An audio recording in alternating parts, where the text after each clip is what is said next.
Hi, you're listening to Book Chat with author Vivian E. Moore.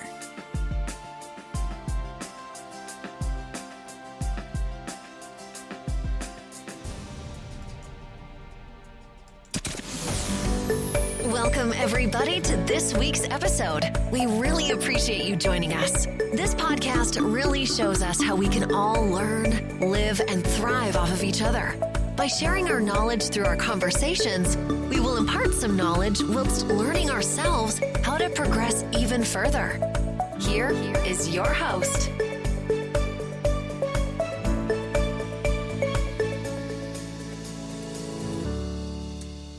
Hello and welcome to Book Chat. I am your host, author Vivian E. Moore. Hope everyone had a great week and I hope you're having an even better weekend.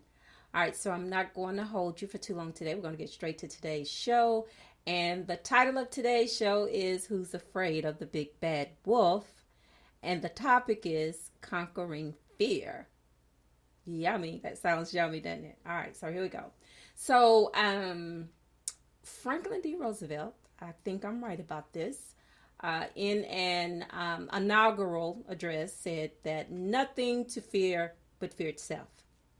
But what does that mean? Well, I think the intent implies that whatever scares you is probably far less scary than it is. So sort of makes sense, right? Well, after all, Psalm 23 verse 4 says that we should fear no evil, whatever that evil may be.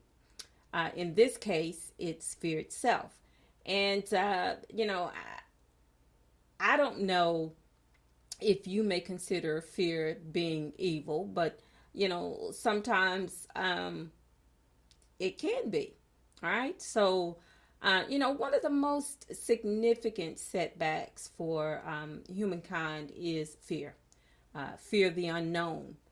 And if you can overcome that, then you face another hurdle, which is self-doubt. But let's jump back to fear, shall we? Why is it so debilitating? And why does it cause us to seize up? First, fear is real. Okay, it is not some imaginary thing that visits you while you are sleeping or whatever. Fear is real. And, otherwise the Bible wouldn't have pointed this out to us. And secondly, it can hold us back in many ways if we don't learn how to conquer it. And that's today's lesson, conquering fear. That's it. All right. So to conquer whatever your fear may be, you must first face it head on. And that may sound easier said than done, but you have to deal with it in one way or another. All right. So, I could list fear conquering suggestions, but I won't because everyone should come to terms with how they face fears and deal with them because each fear is different, much like the people it affects. OK, so, what might work for me, it may not work for someone else, and what works for some may yield a different outcome for others. And that's just the truth of the matter. All prescriptions or all diagnoses are not the same. Therefore, how they are treated, it has to be based on that person's biological makeup. Okay. So, you have some people that, it seems as though they're not afraid of nothing. Whatever you toss their way, it's like they knock it straight out the park. But then you have others where, they can't deal with anything, and fear being the most, of them all, it cripples them. It holds them in place to where they can't do anything, and we've all had situations where we were just overwhelmed with fear, and as writers, we deal with it on a daily basis, because we fear of becoming, having issues that's dealing with writing, whether that's writer's block or fear of rejection, fear of reviews, whatever it may be. We have a host of fears. And, we just want to talk about how do we conquer these fears? How do we get the best of them before they get the best of us? What I want to tell you is that we cannot let fear become the master of our lives, okay? We've seen devastating examples of what fear does when you allow it to manage your life instead of the other way around. And, and since this is Halloween, I don't celebrate this occasion. Excuse me, I'm sorry. But it's in a few days. And, there are many scary movies depicting what not to do in fearful situations. And, it has just taken over the streaming world. If you have Netflix, excuse me for a second while I take a sip. There we go. Needed to clear my airways. Or Prime or whatever streaming company, you have, they're out there. So, and if you are one of those people who love scary movies, then this is your season. But, from my recliner, I yell at the flat screen as if the characters can hear me. And I tell them, don't go down to the basement. Don't go outside, where the zombies will eat you. Yeah. But, the movies are fictional. But in the real world, we allow fear to dictate the outcome in many situations. Just like in those scary movies, we have the individuals doing stupid stuff. Things that we say, oh, I'd never do that. Why would you do that? You're making a mistake. That's dumb. That's crazy. Why would you do that? But, you don't know how you will react unless, you have been in that situation, because we have had occasions where we have been scared senseless to where we couldn't think, we couldn't move, we couldn't do nothing, and we were lucky if we didn't wet our pants, because of the fear, because it can be just that strong and that debilitating to where, it just holds you transfixed to where you can't do anything. You just cannot function. But to become our best selves, we must put fear in its place, and whatever you've planned for your life, if you don't do that, it will stagnate and it'll die if you don't do something about it. Maybe you haven't submitted your manuscript because you're afraid of rejection. And, this is just a little food for thought. And I'm just going to toss Stephen King out there basically because I just I'm reading and watching. It was a series on HBO, The Outsider, that I just finished watching. I'm still reading the book. So, but anyway, I'm going to use Stephen King as an example. Stephen King's manuscript for Carrie, if you've never read the book or if you've never seen, I think there's maybe 2 or 3 different movies about Carrie, about that book, based on that book. But anyway, that manuscript was rejected 30 times before it became an instant bestseller. But do you know what he did in the meanwhile? I'm talking about Stephen King.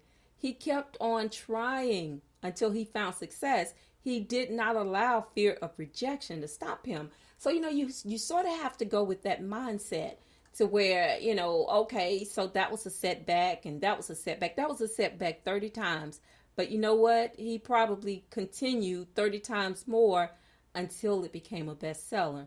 So, he could have just let fear cripple him and never submitted another manuscript another day of his life. But he didn't do that, because you know what? He believed in himself. He believed in his ability. He believed in his talent enough to know that, that quitters never win.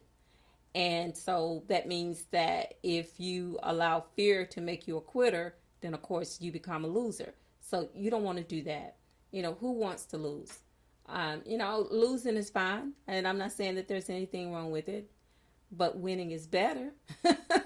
It's much better. And the only way you can win is to overcome those fears, whatever they may be. You have to overcome your fears. You have to conquer them and don't let them conquer you. And, again, back to the rejection, Stephen King did not let that stop him, and neither should you, on or any other fears for that matter. This message isn't only for writers, but anyone who hasn't faced their fears, or they don't want to. You have people that are in therapy because their fears are so overwhelming to where they cannot function on a daily basis. Okay, we all have them, and it's nothing to be ashamed of. Fear is something that that is in us. Even though God didn't give us a spirit of fear, we are still fearful at times because we are human. It is in our DNA. We all didn't come out fearless, and sometimes being fearless is not a good thing. Because sometimes that too can put you in situations that may be hard to get out of or hard to deal with. So, a healthy measure of fear is good. All right. I'm not telling you to not have any fear. I'm just telling you that you need to conquer fear. Whatever that fear is that may be plaguing you, that may be holding you back, that's the fear I'm talking about, conquering, and not every fear. Because I still have things that I'm dealing with, and they don't have anything to do with writing.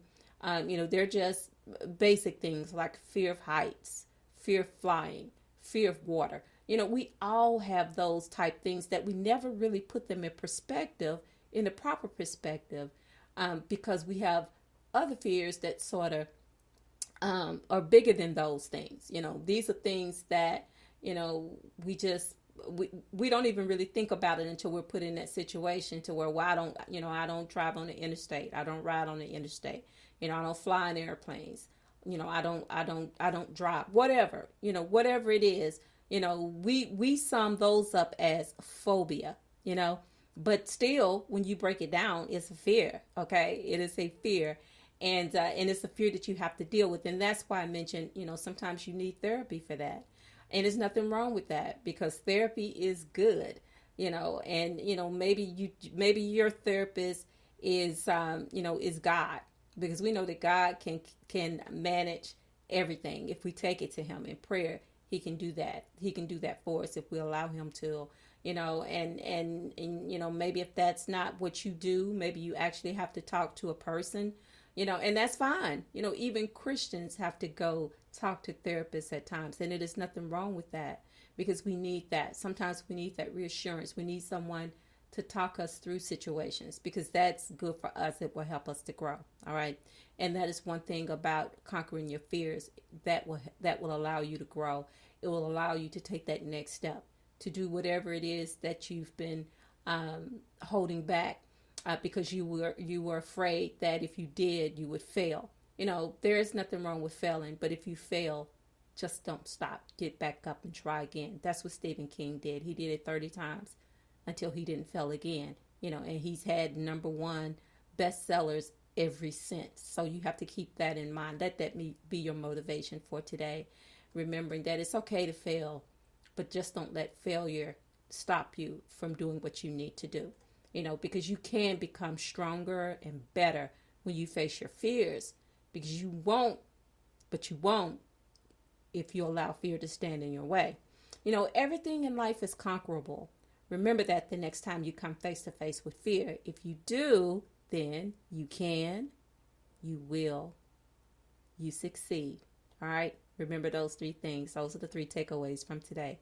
All right. So that is also our show for today.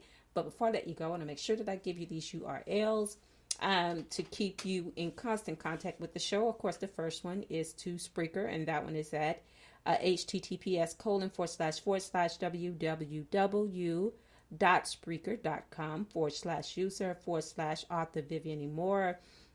You can follow me across all social media, which includes Facebook, Instagram, Twitter, and TikTok. And you can also check out my website that is at authorvivianemore.com and authorehshepherd.com. And also my blog that is at https://vivianemore.blogspot.com. All right. And also this podcast is available everywhere you listen to podcasts. And so I won't give you the full list of them today. I'll just give you the highlight of a few, which is Spreaker, Apple Podcasts, Spotify, Audible.com, Verbal, Luminary, YouTube, SoundCloud, Podcast, Podchaser, iHeartRadio, and Google Podcasts. Okay, so those are just some of the places where you can listen to Book Chat on a regular. If you missed today's live episode, you can listen to the recorded episodes, each and every one of them, on either one of those podcasts that I just shared with you. All right. And tomorrow is worship day. It's worship Sunday. You should worship every day, but especially on Sundays. That's when we all gather together to come together, to commune, to listen to the word, because we need that. You know, it recharges me to be able to, you know, to listen to a sermon, to listen to the word being preached and being taught. It just does something for my spirit. And, you know, especially in times like this, I know you hear me say it all the time, but it's true, you know, and not just you, but, you know, take some people along with you, you know, your family, your neighbors, your friends, invite them to come out and also listen to the word. And if they're still afraid of, you know, COVID, just tell them that, you know, well, I know our church for a fact is still, you know, COVID friendly, which means we wear mask and we are social distancing. So, you know, that's still important for us. So I don't know about all the churches, but I know for a fact we do that. So, you know, if you're looking for a church to come visit on Sunday, you can come visit ours. All right.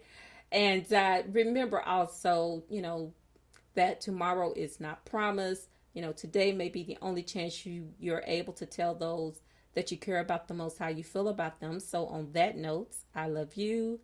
I hope you love me back. Until the next time you hear my voice, God bless you and goodbye.